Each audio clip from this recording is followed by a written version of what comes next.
everybody. Welcome to our meeting for youth parents, the Make It meeting. The first part of this meeting we're going to talk about the youth program in general, and then the second part we're going to talk about confirmation specifically. And the reason we're doing that is because confirmation is a part of the overall youth program. It's a climactic point in the life of a teen, in their spiritual life, and the completion of baptismal graces. Sorry, sounds on in my computer. But our youth program kind of is designed to lead up to confirmation for a more intense period of formation to prepare them for reception of the sacrament. But it all kind of is tied in together. So that's why I want to give you a picture of the big picture first, and then more specifically confirmation. So the overall goal of our youth ministry is to usher about a new springtime of evangelization, which John Paul II called for, and that practically, in practical terms, it means bringing teens closer to Christ in His church. And that's a broad range, because some teens are already closer to Christ, and some teens are further away, and some teens don't know Christ at all. So we are reaching out to everybody from their friend who may be an atheist, to their friend that may be a Protestant, to their friend that may be a fallen away Catholic, to them who may be raised in a Catholic home but are not yet sure that they believe in the faith that they have been brought up in, to the teen that is on fire and who wants to go deeper. But it's all about not so much where they are. We have to meet them where they are, but we want to be moving them all in the same direction. No matter whether they're this close to Christ or they're way over there, as long as they're moving closer to Christ, that's where our goal is. And we understand that this is done with all those different teens are. This is done through building relationships with them. So the characteristics of our youth ministry are to build relationship with teens, to evangelize them, and that word evangelization simply means to good news, to invite them to follow Christ, to follow goodness Himself, and to empower others to be disciples. So in this order: building relationship, inviting them to follow Christ or to follow Him more deeply, and then we want to equip them and empower them to go out and reach out to their peers and to usher in that new springtime of evangelization. Understanding that there's lots of different places where they are and lots of different schedules, our model practically doesn't look like we don't have one youth group and we don't have one time when we meet. We have several different groups in our youth ministry. And notice that these circles of groupings aren't like way out here. They're within the parish community.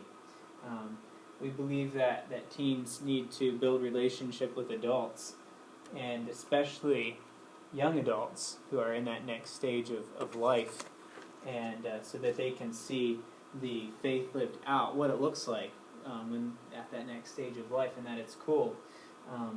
We want to make them active in the church now. It's not just a fun time where you do stuff as kids. They're the church of today. Yes, a lot of people say they're the church of tomorrow, and it's true. They're the future families. They're the future priests, the future nuns, the future vocations in our church. But they also are the church of today. And the cool thing is that they can go places we can't go to bring the news of Christ to people that we quite frankly would have little chance of reaching. We live in a world that is very dark and a culture of death. And we as adults are going to have less of a chance trying to reach out to a young person than maybe our son or daughter is, who's their peer. And that's what we want to do. We want to equip them to reach out to their peers. We want to reach them out to evangelize. And so we have a peer leadership program, and I'll talk a little bit more about that and how that relates to confirmation and how that relates to some of our specific programs. And so that's kind of what our ministry looks like now. What are those groups? On Wednesday nights we have Fraternus, which is the shirt I'm wearing, and you'll see a bunch of men out next weekend that are wearing this jersey here. And this is an all boys ministry. It's intended to help men pass on the faith to boys, recognizing that men and women are different, not just physically, but spiritually, emotionally. They pray differently, they learn differently. And we can go deeper in our faith when we are with men and women are with women.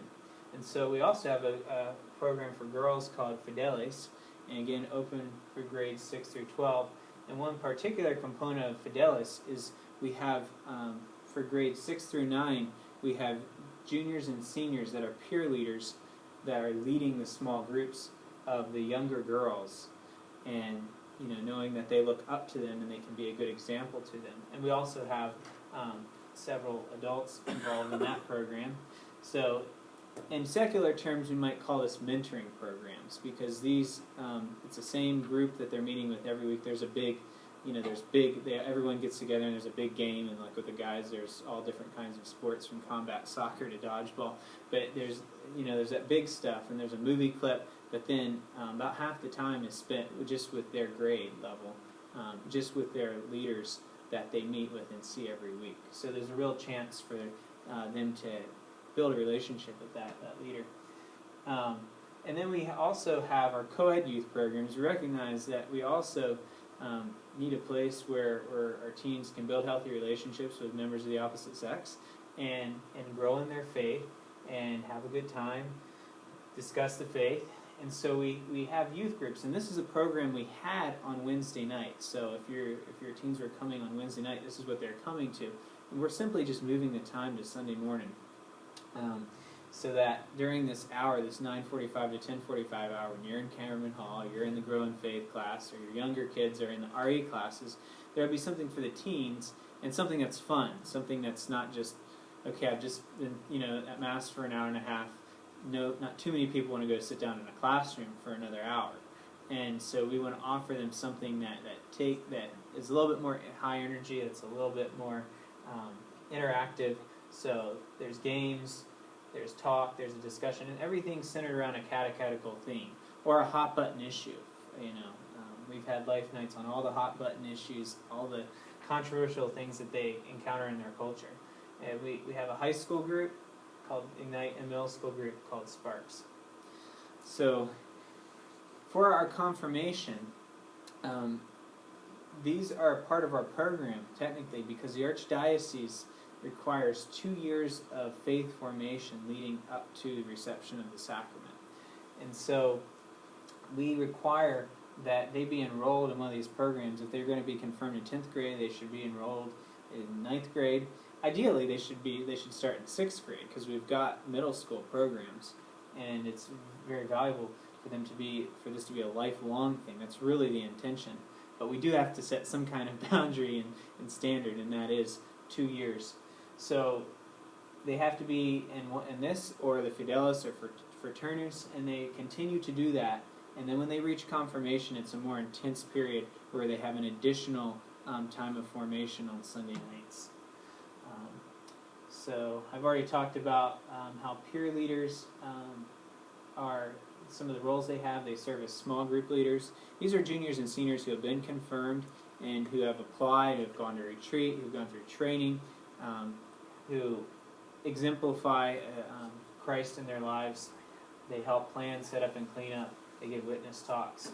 And they themselves, so when your teen gets past confirmation, when they receive that, they'll be eligible for this program. They also attend an additional, what we call discipleship group, where juniors and senior girls, Becky Jordan leads them on Tuesday nights. Well, it's Wednesday nights now. It's switching Tuesday nights after Theology of the Body finishes.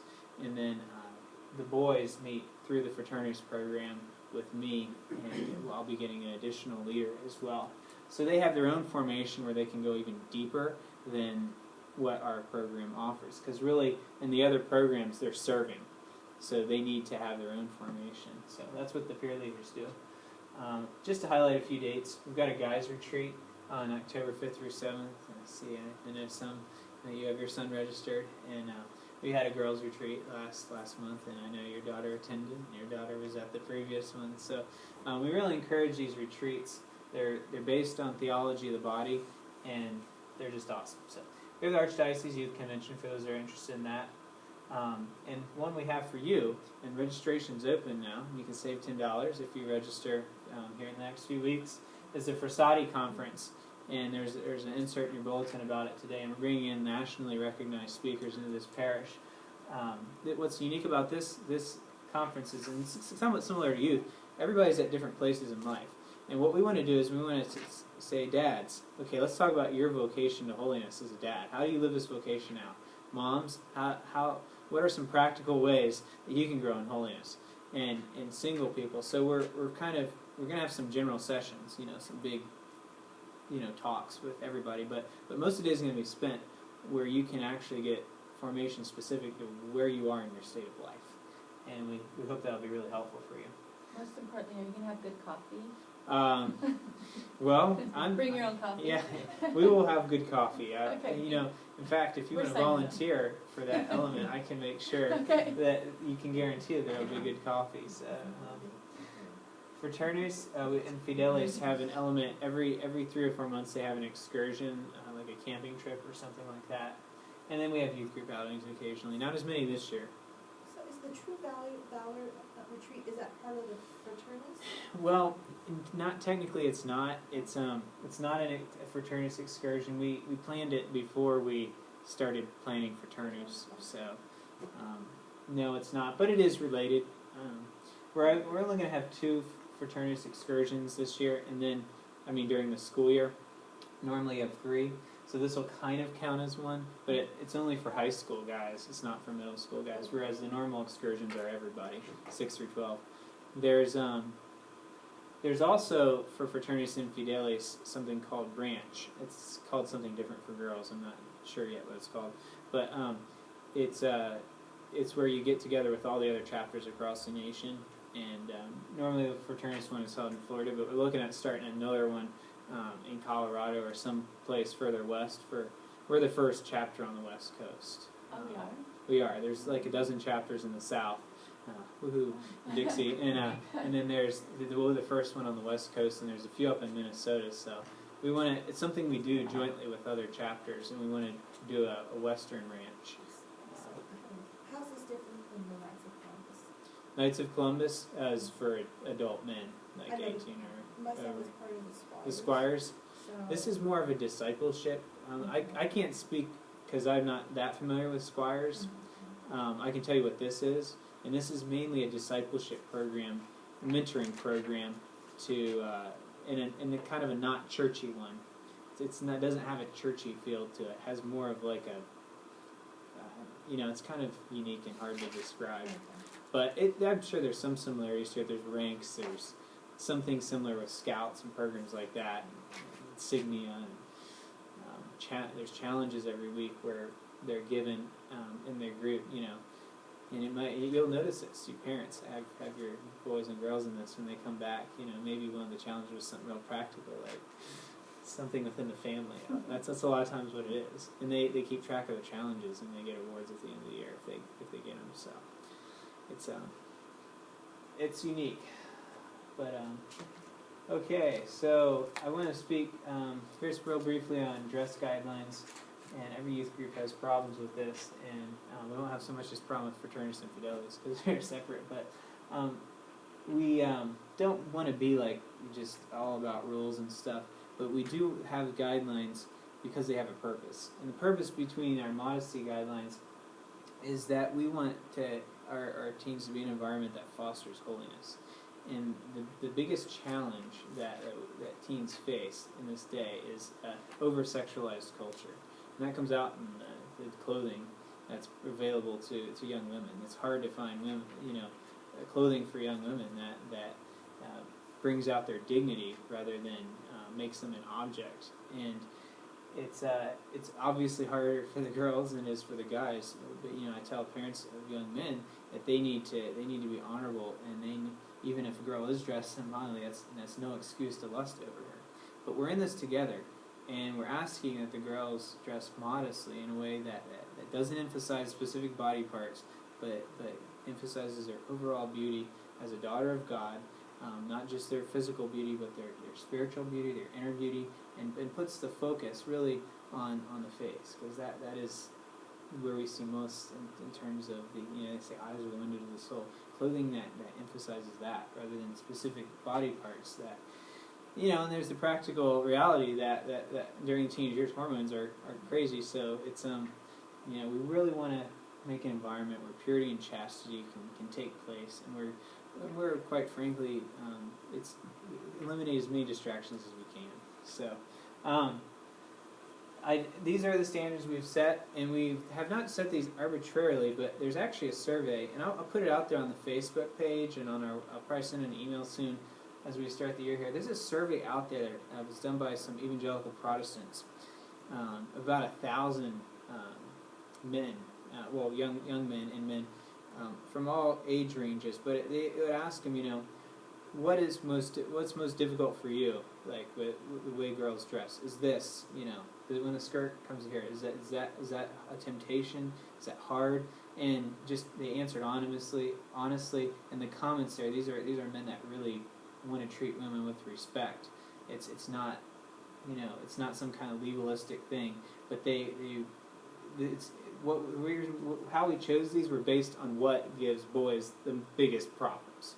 And so it's very simple. No sleeveless tops, no tank tops, no halter tops, nothing like that. Short sleeves are okay, obviously. And this is for the guys, too. The girls aren't allowed to wear tank tops near the boys. So obviously it's not going to be as much of a problem for girls as boys. That guy's wearing a tank top. But we want to be fair. No tight clothing. I know this is subjective. Dads, this is, you can help out with this too. Quite frankly, most teenage girls are oblivious to what makes, boys lust over them. And so that's where you have to help your daughter out.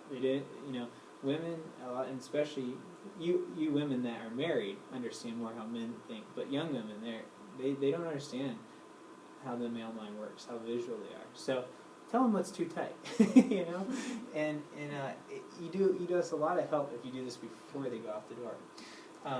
Skirts should come at least to the knees. I know it's hard to find those. Shorts to mid-thigh, no short shorts, no lowriders. No clothing that shows the belly or anything like that. Shoulders should be covered. No cleavage. Nothing see-through. Nothing transparent.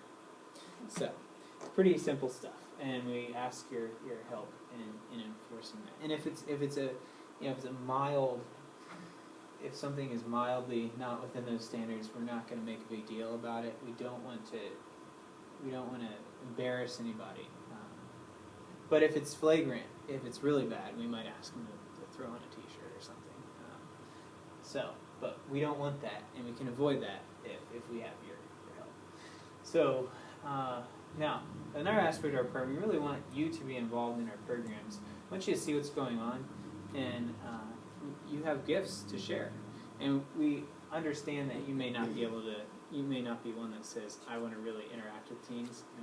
Basically there's two types of volunteers. Those that like teenagers, and those that don't. I'm just kidding. If you want to interact, we can give you one of those roles. But we really have a big need for logistical help planning, setting up things, particularly on our Sunday morning programs. And we have several levels of commitment. If you can be there every week, that's great, but a lot of people can't, and most of the people are on monthly commitment. We have teams of adults, 2 or 3 adults, that basically will give you a plan, and it says this is what needs to happen, and there'll be somebody on your team that's a speaker that can do that part.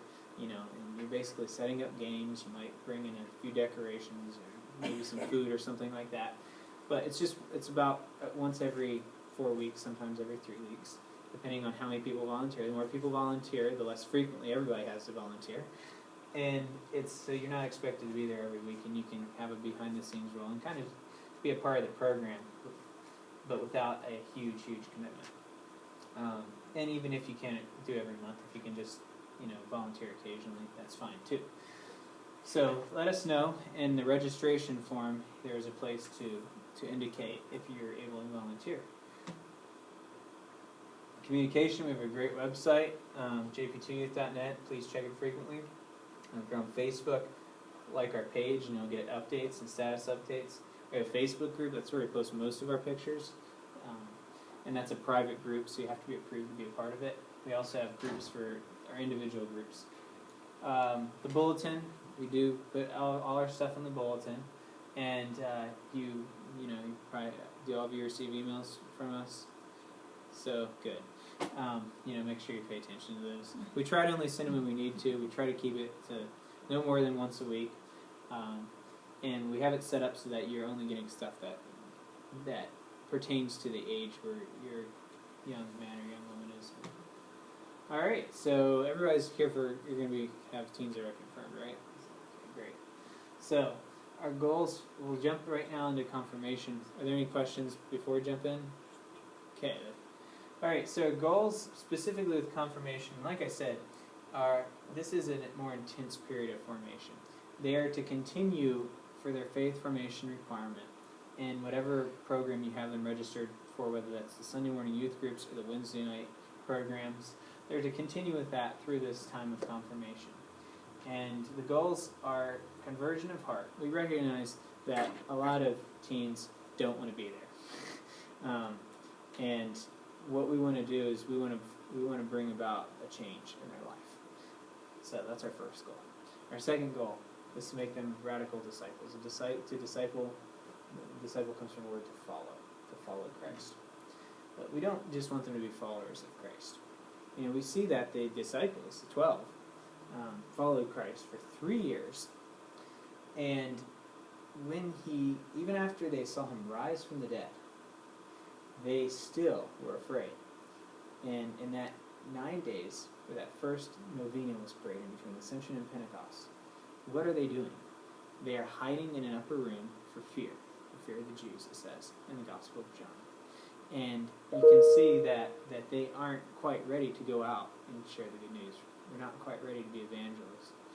But what happens on Pentecost is they receive the grace of the Holy Spirit, and a radical change happens. They go from just being followers of Christ and being people like Peter, who denied Christ 3 times, and most of the apostles weren't even at the cross. They were afraid. They go from that fear to having a holy fear of the Lord, to having a courage to spread the good news, and that's why we're here today. Those 12 spread that God. They spread it to others, and they spread it to others, and they spread it to others. They handed on the faith, and that's what catechesis is. They handed it on to us. The Catechism of the Catholic Church says that confirmation, the sacrament of confirmation, perpetuates the grace of Pentecost. So at baptism, they receive the Holy Spirit. They receive the fullness of the Holy Spirit at confirmation. And it's not about them confirming their faith or making their own decision or anything like that. That's not the main emphasis of the sacrament. The sacrament is all God's grace. It's all Him giving them power. And we really want to see it done younger and younger, because they need that power going into high school and even middle school. It's a shame that they have to wait so long. We pray that there's a change in policy in our archdiocese. But it is about the grace of Christ. They've done nothing to earn this. We do have that element of, we want them to make a choice. And we're using this time to our advantage to foster that. Because if they are if they are open to the gift of the Holy Spirit, it will be a much more fruitful gift. But if they're closed to that gift, they'll still receive it. And it may lie dormant for years and years. Hopefully not forever. But it will be much more fruitful. And we've seen it be fruitful immediately in the lives of those who are more open. It's really what our confirmation is, to open them up radically to the Holy Spirit so that they can be more fruitful, and then they can then become apostles. On Pentecost, those 12 went from being disciples to apostles. And the word apostles comes from the Greek word that means to be sent. And so that's what we do, we send them. That's why we have that peer leadership program. That's not the only way that they can serve, but it's one way. But we want them to be sent, we want them to evangelize their peers, we want them to bring other kids into Christ, and that's the focus of our confirmation formation. So, what do our meetings look like practically? We start out with dinner.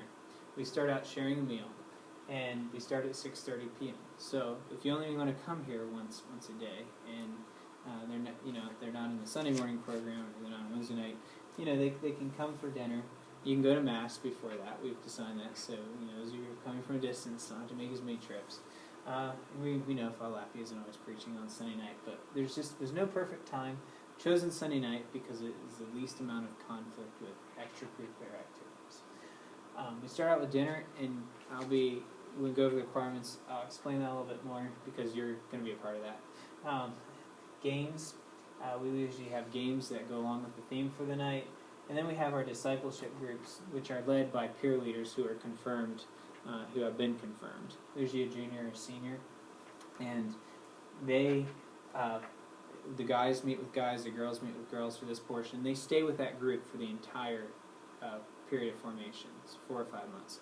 So you'll hopefully be getting to know your son or daughter's peer leader.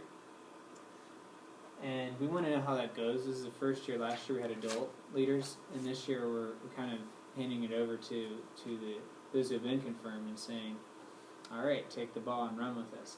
Now, there will be adult volunteers involved in the program, adult leaders, and we'll be kind of, making sure that everything's going well, but we want to know how those groups are going. I think it's going to work great, but we want your feedback. Parents, we have a special program every first Sunday of the month. So there's 4 dates on there on that requirement. I'll know that requirements sheet that says what those dates are. And also, once we get to choosing sponsors, we ask that sponsors attend on that first Sunday of the month. Reason being, we want this to be a time where you grow in faith with your son or daughter. We want you to be discussing the faith with them at home. We don't want, this is not our responsibility primarily, this is yours. Parents are the first catechists, first evangelists of their children. We play a supplementary role. We want to reinforce what you're doing at home and give them the support of the community. But we're doing this to help this be more of a family thing. And important dates and requirements, and we won't talk about the August 31st date because that's kind of irrelevant now. So let's talk about these requirements specifically, and then answer your questions.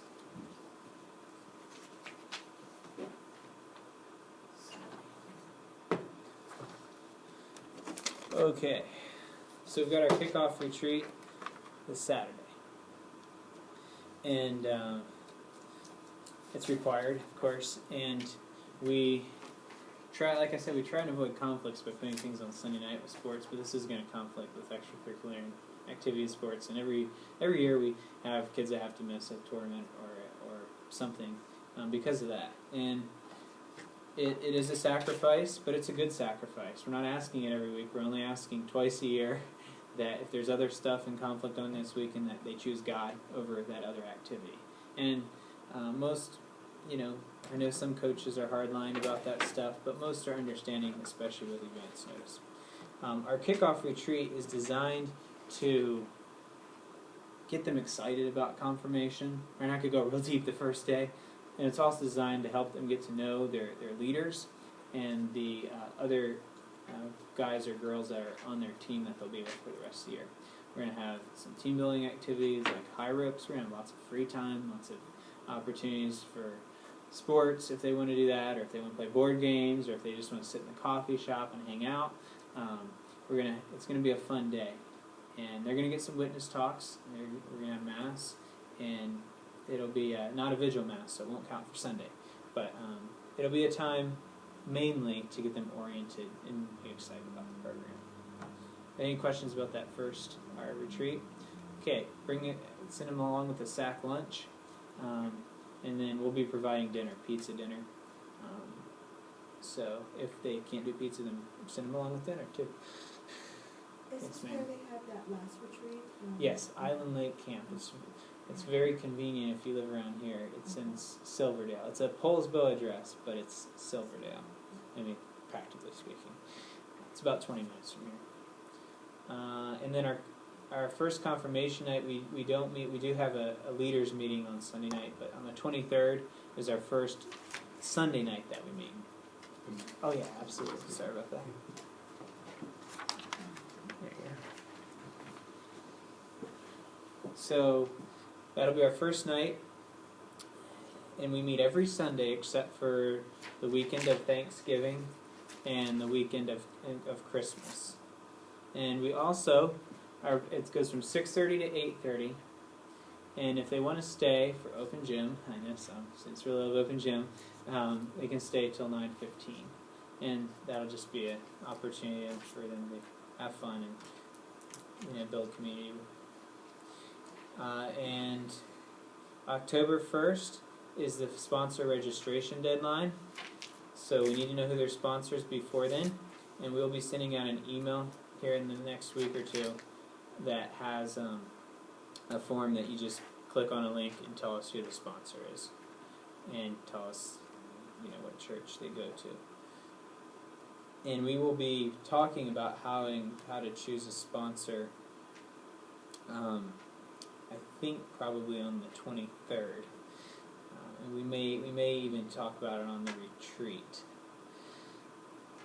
The first confirmation night with parents, and we're asking sponsors to attend, is on October 7th.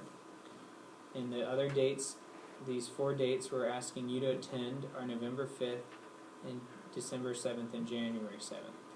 So if you can mark your calendars for that. And both parents don't need to attend, just one. So if you have other kids, both parents can attend, but we ask them at least one attend, and a sponsor if possible. December 1st is a document deadline. And if you would go down here to, under requirements 6B, provide the following by December 1st, 2012. Here's specifically what we need is a copy of their official state-issued birth certificate. Not a hospital one, but the official one that the state gave you. We don't want the original, give us the copy. You can drop it off the office, mail it to the office, put it to the attention of Priscilla McKinney. And the second thing we need is if they've been baptized here at this parish, the only thing we need is a copy of their birth certificate. However, if they're baptized in another parish, we need a baptismal certificate issued after August 1st, 2012. What that means, it's actually more like a sacramental record. So you need to contact the parish that they were baptized at and ask them to send us a copy of their baptismal certificate / sacramental record. And the reason for this is that in the Catholic Church in the United States, actually it's around the world, wherever you are baptized is where your permanent record is.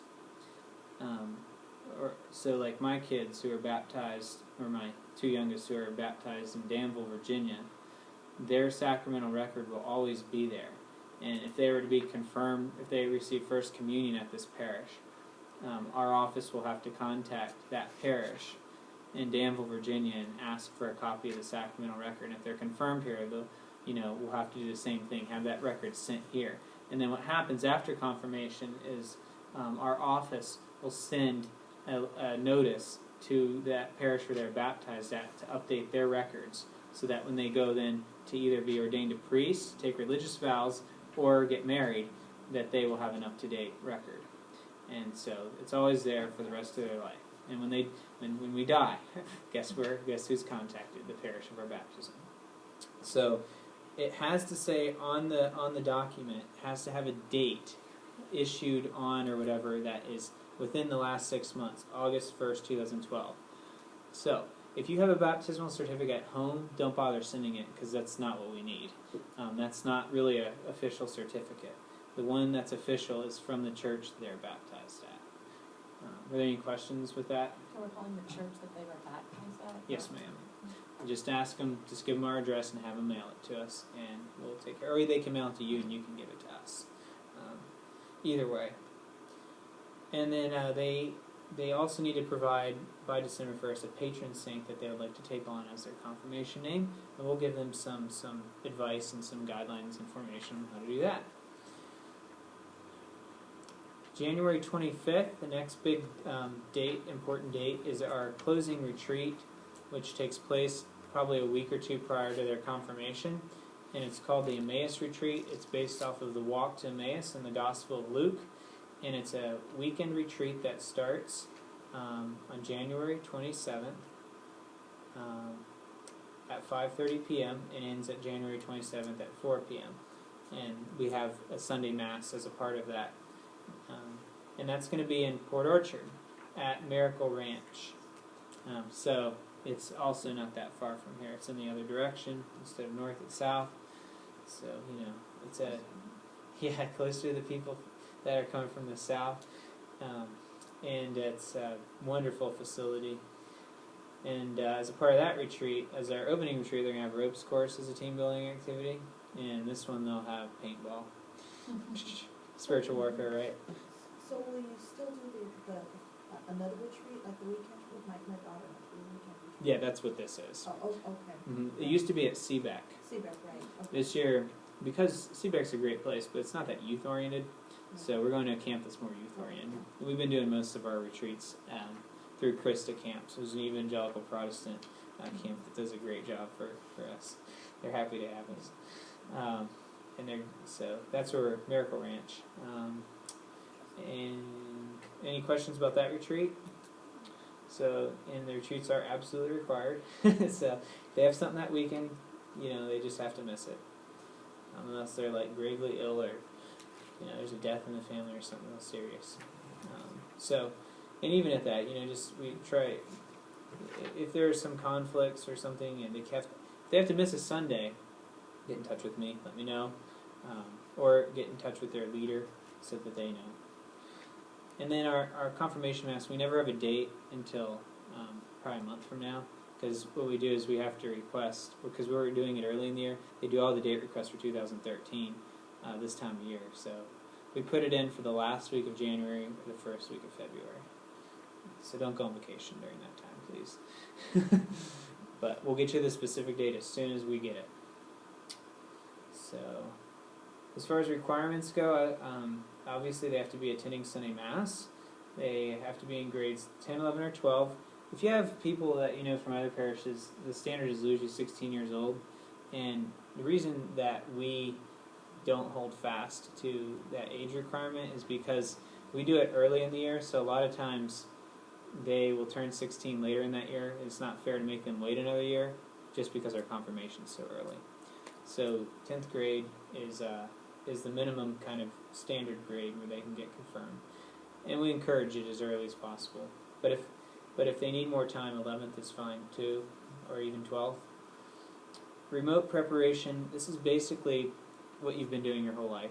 Catechizing your kids at home, talking about the faith at home, praying with your kids at home, discussing the faith at home.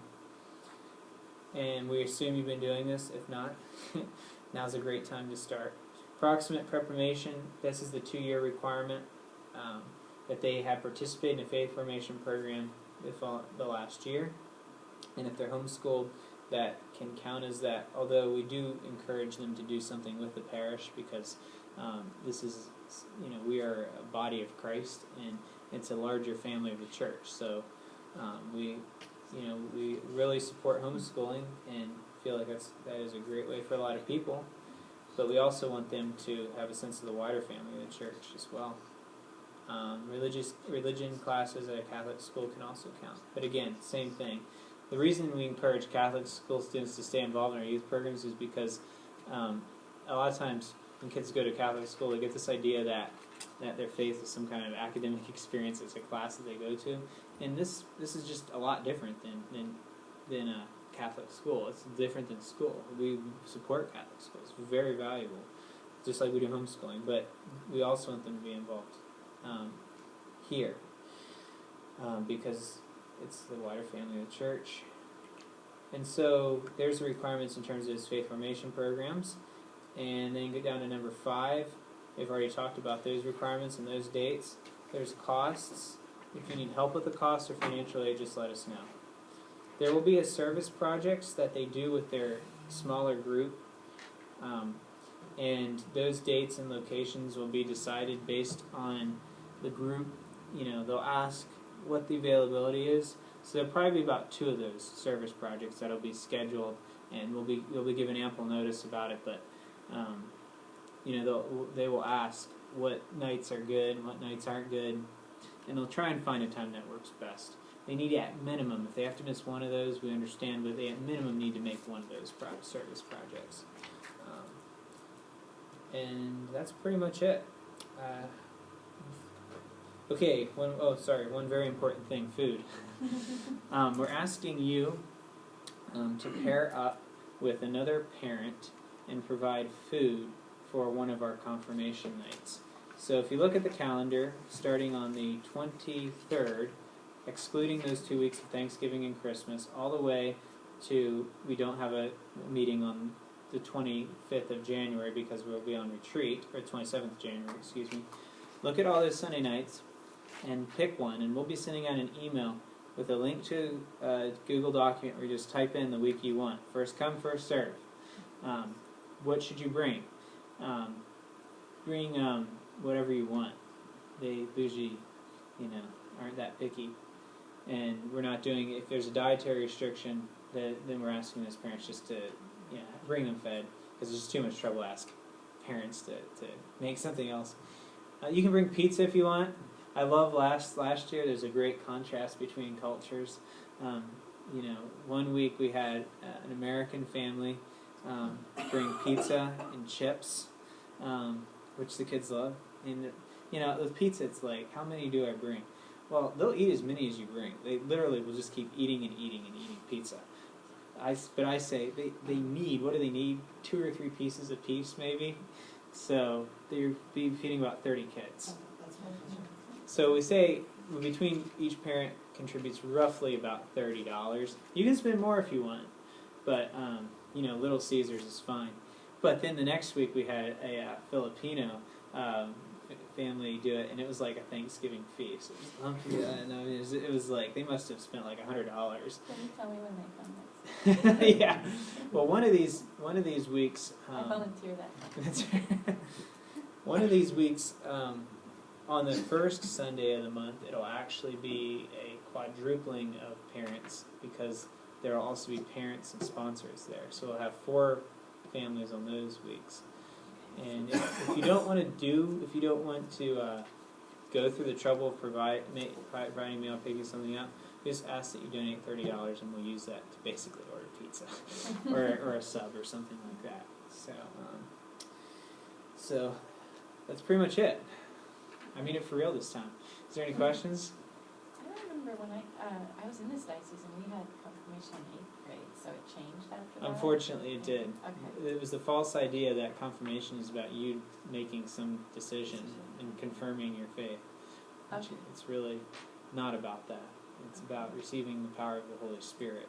And in the Eastern Church, they do it at baptism. And the Church Universal Standard is the Age of Reason, which is 2nd grade. And was confirmed and baptized at the same time.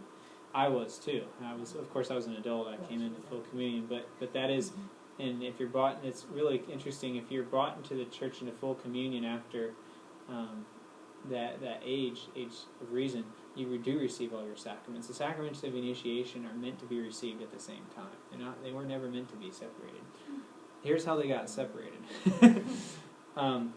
In the Western Church, as it was expanding rapidly, and when I speak Western, I speak Roman Catholic. It's 97% of the Universal Catholic Church. There's 21 other Eastern churches. But the bishop could not be everywhere to baptize, so he started delegating that role to priests and deacons. And then he would come around later and confirm them. And so it got pushed back later and later, just for practical reasons, and then also First Holy Communion as well got pushed back along, because that's kind of like the climactic sacrament of initiation, receiving the body and blood of Christ. And really, it should be received along with confirmation at the same time. But anyways, confirmation and Holy Communion the standard began to be the Age of Reason, which they thought was 14. And roughly 100 years ago, Pope Pius X, seeing the faith of children are fully capable of understanding the grace of the Holy Spirit and the understanding that Christ is received fully body, blood, soul, and divinity in Holy Communion, allowed that they changed canon law to make it age 7 from 14.